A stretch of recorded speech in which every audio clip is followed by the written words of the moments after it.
Yoga in Action proudly presents The Lost Ways of Knowing with Circle Yoga Shala's Matthew Krebs.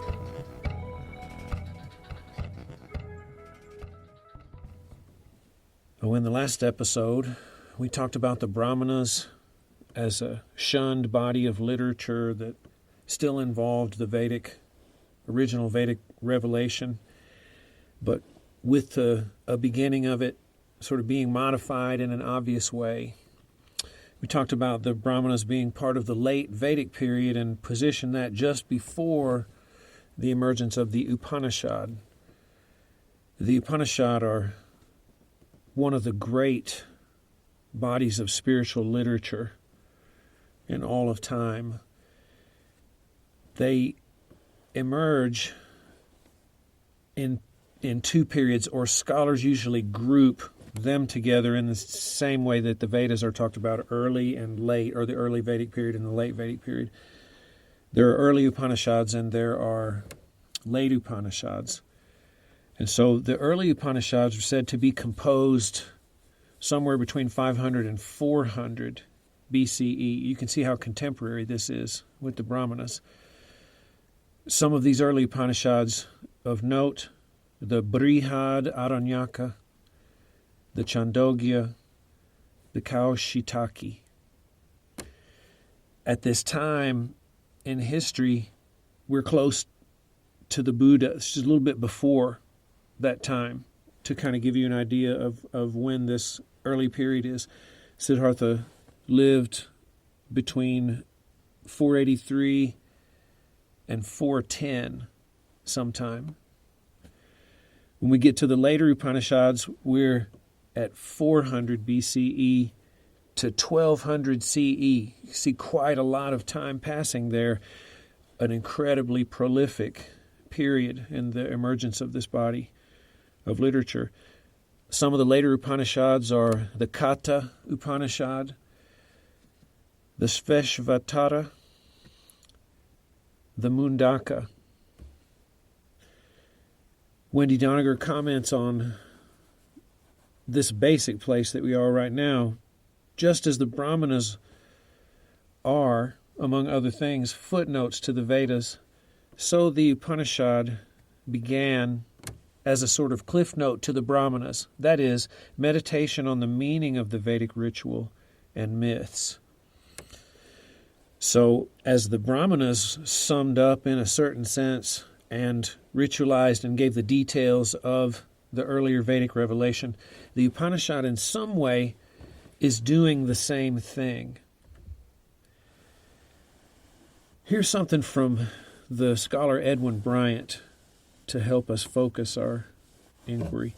The Upanishads reveal a clear shift in focus away from the conventional outer sacrificial rite, which is relegated to an inferior type of religiosity, replacing it with an interest in philosophical and mystical discourse, particularly the quest for the ultimate underlying reality underpinning the external world, Brahman, which is now localized also in living beings as Atman.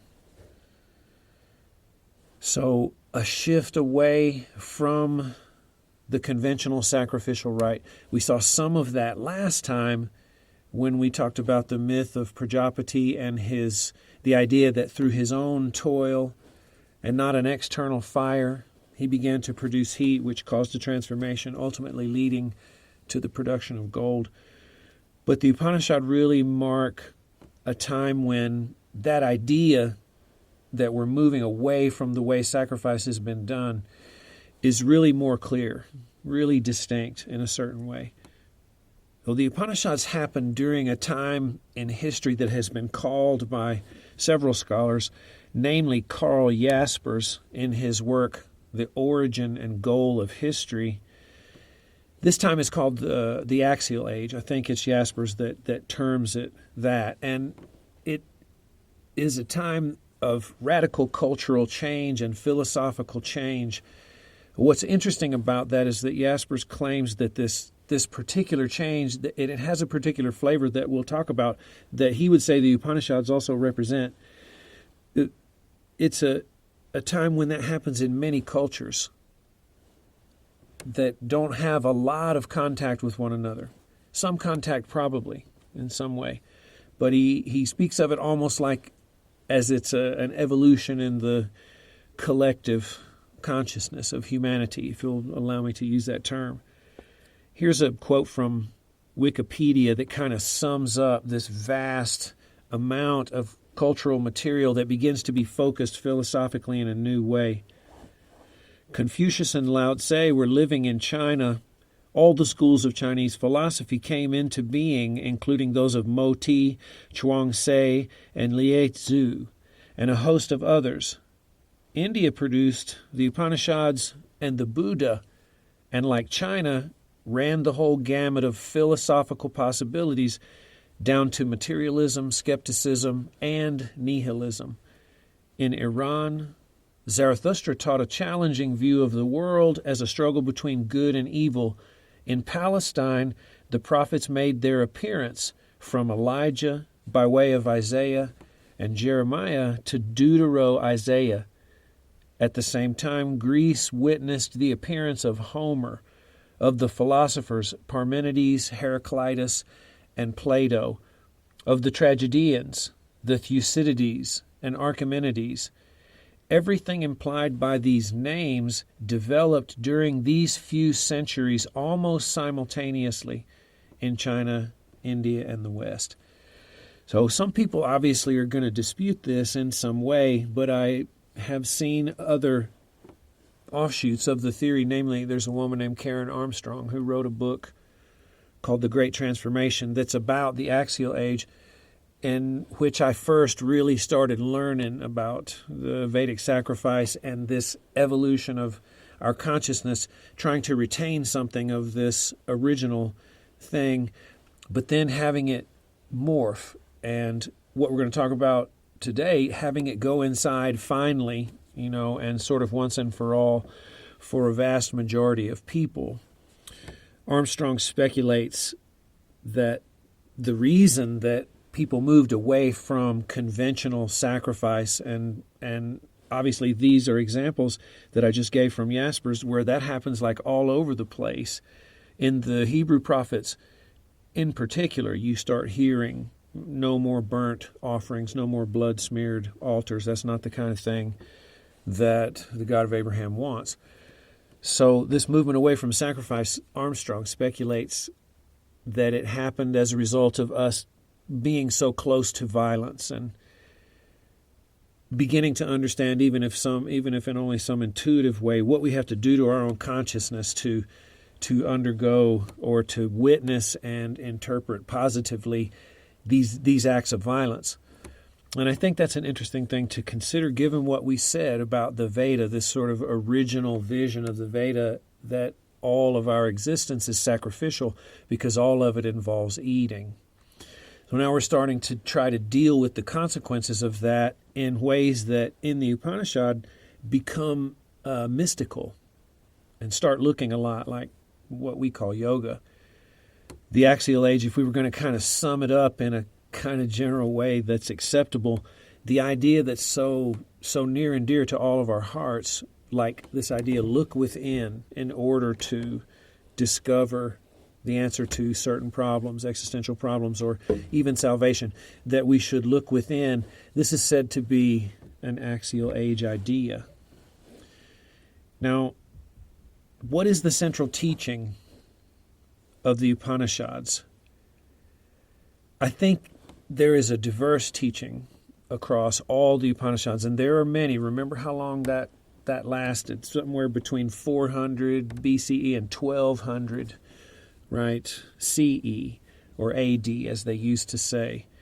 But a tradition has developed and is clearly discernible in all of that material that generally has been called Vedanta.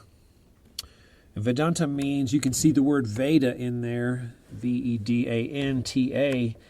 and Anta means end. And so, in a way, the Upanishad were called the final commentary on the Veda, something that is the end of it, not only the end of that period that includes the Brahmanas, but also a philosophical critique of the Veda and the Brahmana that sort of came to an ultimate resolution in some people's minds.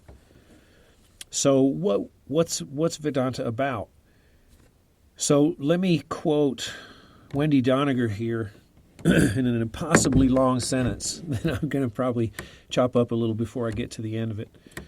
Quote, "The person is the individual soul, the Atman, or the self. And this is identical with Brahman, the world soul." Let me stop with that fragment right there.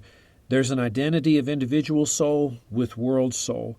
Sometimes Brahman is translated as Atman also, but with a capital A, whereas the individual human soul is translated with a small a, okay, in order to distinguish those two.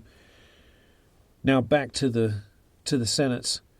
Just as salt becomes identical with water into which it is dissolved, so the individual soul becomes identical with the world soul upon realization. So basically, this is the central teaching of the Upanishad. It's a doctrine sometimes called panentheism. What does that mean?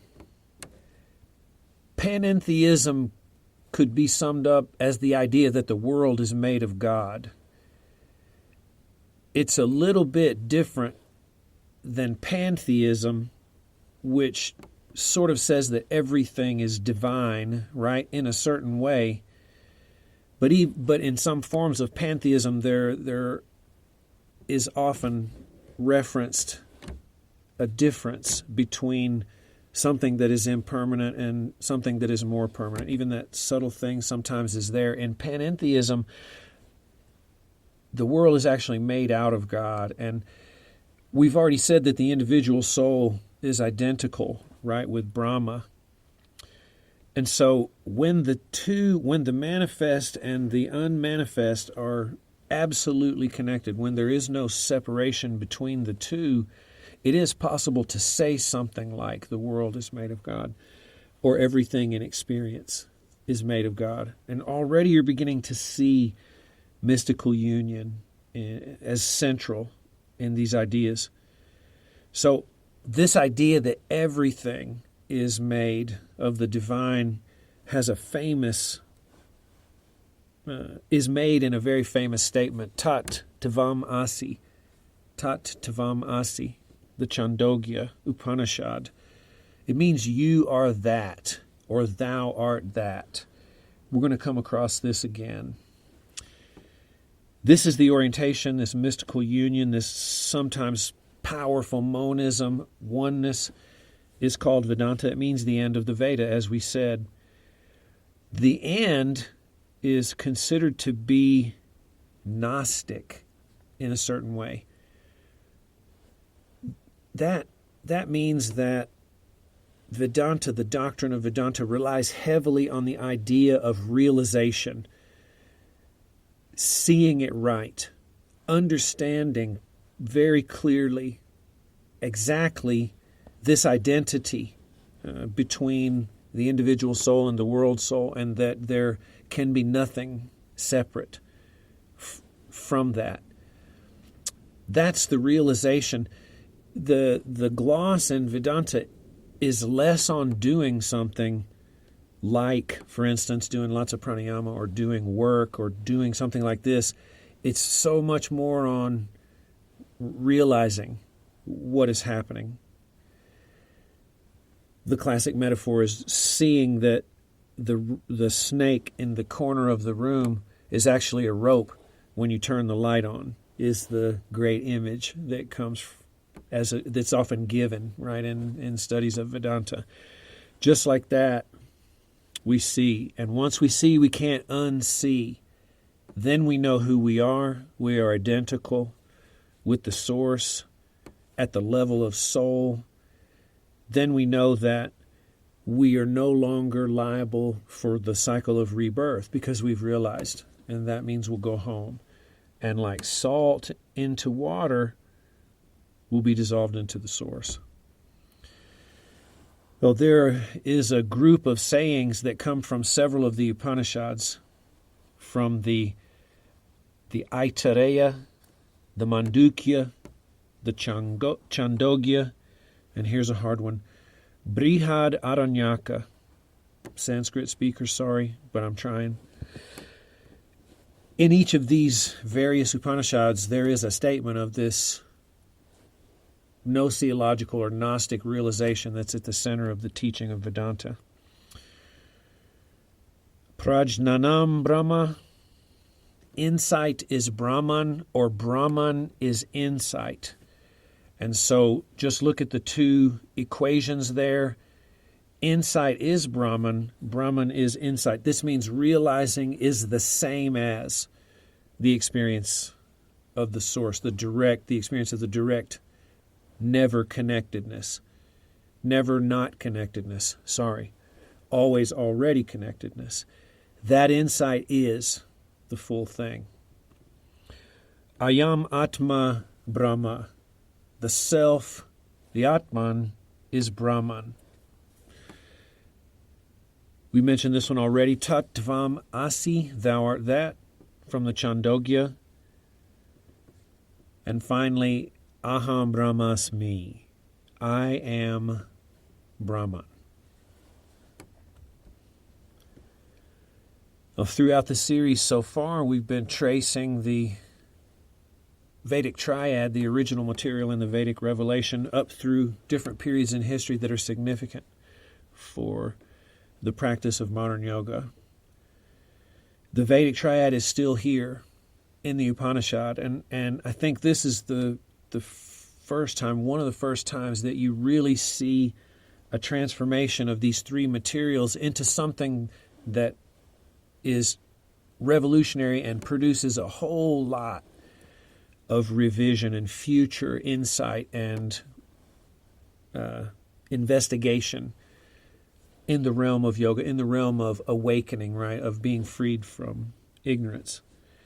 And so remember that the Vedic triad is the human level, and that's the soma, that's the food for the fire. Then there's the sacrificial fire, Agni, and then there's the divine, which was called Vayu. And that word Vayu means wind. And so we see there the fluid, the fire, and the wind that is at the divine level, at the human level, and as far down as you could go and as far up as you can go. This is the triple dynamic. This is present in the Upanishads and transformed, and it becomes rasa, tapas, and prana. So whereas we have soma in the original, we now have rasa. Let's go through these one at a time. Rasa is related to the word resin in English.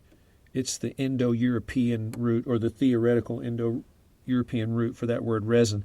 And so it means essence, the essence of a thing, but notice the body of it. It's a sap, it's a resin, and so it means juice. So the soma has become the juice, the liquid, the oblation, but now that rasa, that's inside us. We're going to see that again in Ayurveda. Now we have tapas, this internal heat that is ardor or subtle work, that's become Agni. And then the wind from heaven in the Vedic sacrifice has now been, quote unquote, stepped down a couple of levels, and it has become prana. And that's going to be immensely important for theories about pranayama and medical things that happen later in Ayurveda. So to give it weight again, this is not the first time inclinations toward internalizing the sacrifices happen, but this is probably the first time where we see it as an entirely internal ordeal in a certain way. We really see that the human itself is now clearly manifesting all the parts of the macro, micro, sacrificial template, and the work is something that I myself might do. So here the human body is the rasa in general, the liquid that is involved in the sacrifice. And that means that the human body is imaged as the oblation. Now, if y'all don't know what an oblation is, the oblation is a liquid, the liquid that's poured into the fire.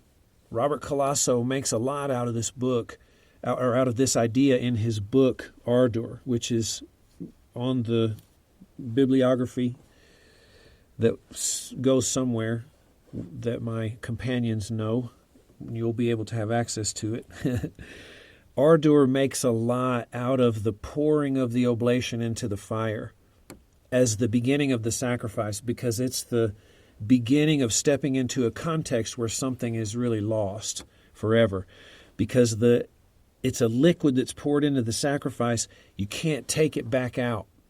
You know, if it were a stone or if it were a log, you'd have time to pull it out in a way. And so with those kinds of objects, you're kind of still in a place where no real loss or no immediate loss takes place. But when it's liquid, you could say it's on, baby. Now something can be lost forever. That which appeared is going to disappear and be made invisible. And if it's in the sacrificial context, it's going to be reabsorbed at a higher level. So that liquid is the human body now. So that's beautiful, because we can see, when we see bodies practicing, when we see bodies at all, this vivifying liquid without which the sacrifice can't happen. The sacrificial fire, we said, is now tapas, okay? And this idea that we mentioned in the last episode about religious austerity or yogic austerity as the way to increase tapas or build internalized heat really comes to fruition in the Upanishad. The people who wrote the Upanishad, or the kinds of folks who engaged in these religious austerities for the purposes of escaping birth and death, were referred to as the Aranyakas. I think I'm right. That means forest dweller. And so we see ascetics here. We see people who have left the major part of society, basically Vedic sacrificial society, and they're in the fringe. They're living, quote unquote, in the forest. A lot of meditation, eating very little, right, and so on. And so you're starting to see the emergence of a particular flavor of aspirant when it comes to the idea of how to deal with the existential problems in human life, or the predicament that we're in: God, freedom, love, and death. Lastly, the wind, Vayu, which was the sort of symbolic representation of the heaven or the higher, is now conceived as this breath that moves in and out my body. And we're going to start to see references of how the breath is going to be worked with specifically to fan the flames of tapas in order to keep the fire happening. So you start to see stuff like pranayama emerging, and it's very clear, right, in the Upanishads. So the internalization of the Vedic sacrifice now, we finally get it localized entirely in the area of a human, the inside, and so on and so forth. We should spend more time on this idea of the body as the oblation, or the sacred liquid, the sap or resin of existence that's poured into the fire, that the human body is that. That's, in a way, a new status for the body. And this idea that throughout the history that we're doing, the body is going to be this continual seat of contemplation that's either going to be denigrated more or it's going to be exalted more, is something that will go forward with us all the way through Tantra, leading up to Hatha and leading up to the asana culture, that we see today. The body begins to take on different valences of value, or it has greater status as time progresses. This is very important for things like research and development into medical areas, or the area of healing and medicine. You have to think that the body has something very profound to tell you in order to study it for the purposes of trying to help with sickness and so on and so forth. That's Ayurveda. This idea that the body gains a new status, or that the body gains a new status, also shows in Hatha and Tantra, in the sense of those disciplines are going to conceive of the body as actually being able to be transformed into something divine itself, a siddha, a master, right, free from birth and death. The alchemist feels the same way. So the body now being exalted in a certain sense, or at least we're being affectionate and fascinated with it and its internal workings, that's really going to go forward with this, and a really important thing to point out here. David Gordon White says it this way: once the bodily microcosm was transformed into the seat of the sacrifice, interest in the internal workings of the body became greatly expanded. This expansion leads to research and development into two areas. We're going to call them the mystical and the medical. I'm actually borrowing those from David Gordon White. Let's do the mystical first. This leads to yoga practice as we know it now. David Gordon White says, in the later Upanishads, there are vague references to yogic techniques by which to generate transformative inner heat in tandem with meditative, gnoseological, Gnostic, quote, that's me inserting that, realization of the identity of the individual soul with the universal soul. And so you start seeing references about technique that is designed to produce or invite a kind of absorption. We mentioned in the last episode that this is a leftover of the rapture that Soma created a need for. Humans realize that mystical union, in some sense, is something that is something we need. We need to stay in relation with something like that in order to be who we are, or if you want to say become who we are.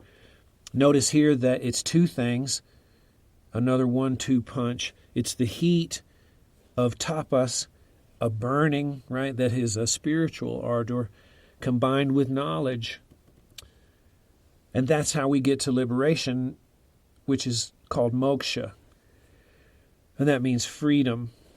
Well, this heat and knowledge are conceived of as burning up accumulated karmic baggage from many, many lifetimes of ignorant action. Karma phalam. Ignorant action. And the reason that action is ignorant is because it grows out of a sense of separateness. Or you could say we're suffering a case of mistaken identity. We believe that we are something that could come and go.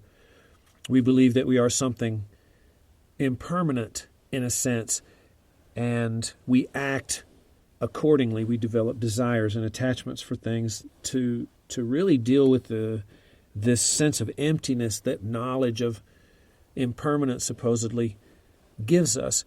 But the Upanishad's going to say, no, you're seeing it wrong, remember? And now when you see it correctly, you'll see that snake you were afraid of was actually a rope.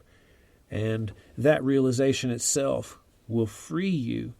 So this is heat and knowledge, right? Burning up accumulated karma.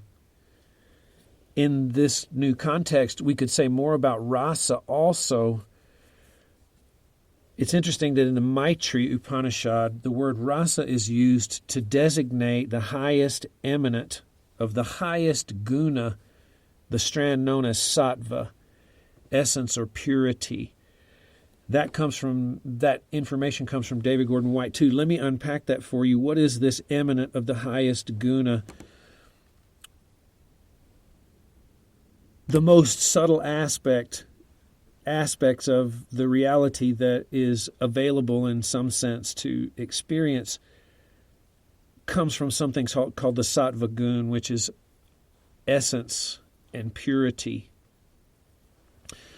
So when the manifestation first emerged out of the nothingness that it came from, the first things, quote unquote, to emerge were very, very, very subtle, and one of the most subtle of those is sattva. And so that's way up the chain of creation before us.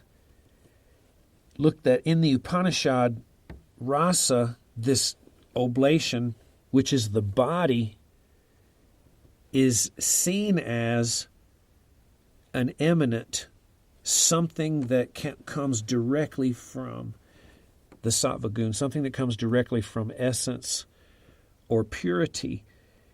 And it's when you combine that idea that there is this subtle eminent that comes from a very subtle source with the idea of the yoga that's emerging, you get the idea of a vital fluid being produced, right, from a spiritual discipline. This points forward, right, into Hatha Yoga. This points forward into Ayurveda and right living, because the most subtle essences that the human produces through the digestion process, those would be reproductive tissue, and then even beyond that, ojas, which is another homologue of soma in a certain way. This is the essence that we produce, and if we digest well and we live well and we experience mystical union and right relations and right action and right speech and so on, then we more efficiently make this subtle liquid. So this idea that whatever rasa is, that this body is not something foul or just totally impermanent and worthless, but that it's actually the subtle eminent of like the highest guna, the sattva guna, right, is an amazing evolution in value. And that directly affects the way we practice going forward into the future, being sympathetic in a way to the body.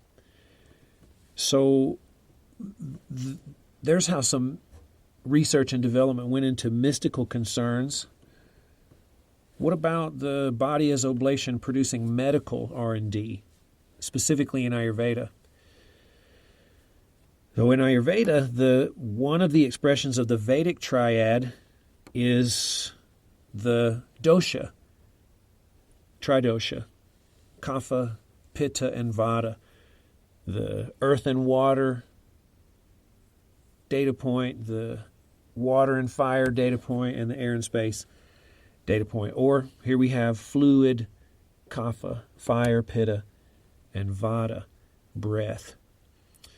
This is the inner human metabolic activity, the flow of the doshas. That theory arose directly out of the body gaining new status in spiritual discourse. Also, Ayurveda appropriates from the Vedic matrix the notion of wind or vayu. That's also directly related to the Upanishads' idea of prana. Now the wind of heaven is prana, and it becomes my own prana in a sense. And when that wind of heaven gets stepped down several levels and takes up a home in the body, it's called vayu. And there are 5 primary vayus that run the physiology, all motion, all diastolic, systolic pulsation in the body, all intake and all output. So Ayurveda is directly affected and comes up with theories about how the body works physiologically because of this new status that the body has gained as oblation in the Upanishad. The practices of Ayurveda begin to serve in the place of the sacrifice because of this connection. Whereas the sacrifice formerly mediated between heaven and earth, now the Ayurvedic activity, the Ayurvedic physician in particular, or the Vaidya, can intervene in the relationship between the microcosm, which is our internal doshic metabolism, and the macrocosm. And that's the external environment and the time and change of the seasons. All of this grows out of this late Vedic matrix in the Upanishad. Ayurveda is said to be kind of developing concurrently with this. And so these ideas are all mixed in together. So we love to leave you with stories. We love to give you direct material from the, in this case, Upanishad, so that you have images that your imagination can work on, so that you can begin to see yourself possibly as the alchemist, the yogini, the sacrificer, the eater, the one being eaten, and so on.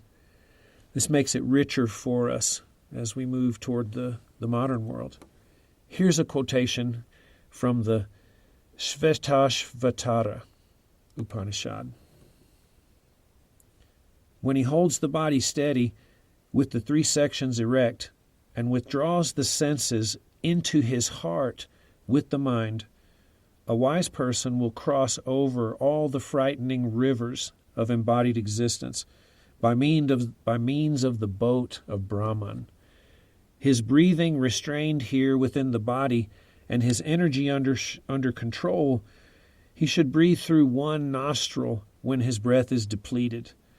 A wise person should control the mind just as one would a wagon yoked to unruly horses, and engage in the practice of yoga, when by means of the true nature of the Atman, which is like a lamp, a person perceives the truth of Brahman in this world, he is freed from all bondage, because he has known the divine, which is unborn, unchanging, and untainted by all things.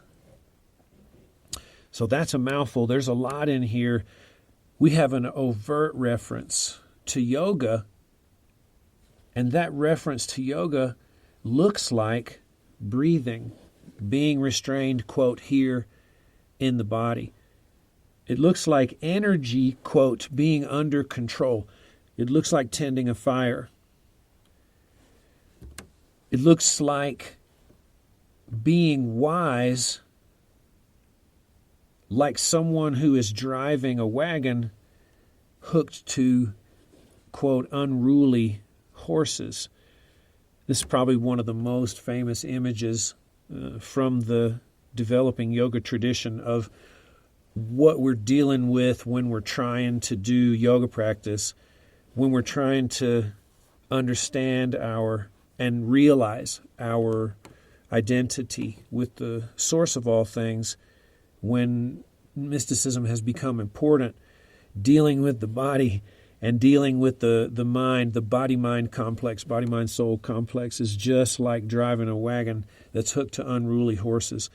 Those horses become a very important image later on for the senses.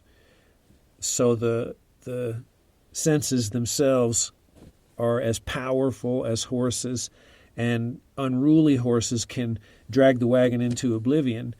And so yoga here, even in the beginning, is seen to be a kind of fettering of some kind of crazy-ass habits and energies that move through the human at all times, our senses being that. They're going to get us in trouble if we're not careful. This yoga of keeping the horses in check happens by means of, quote, the true nature of the Atman. And so the soul begins to be the main thing that the senses are concerned with. They begin to turn toward the self or the Atman, and the self is like a lamp. When that is perceived, the truth of Brahman in this world is known. So there again, we begin to be able to look out and see the world made of God.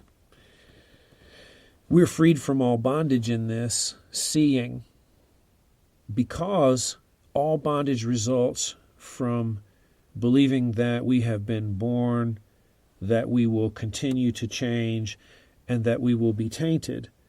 What we realize is that we are unborn, that we are unchanging, and untainted by all things.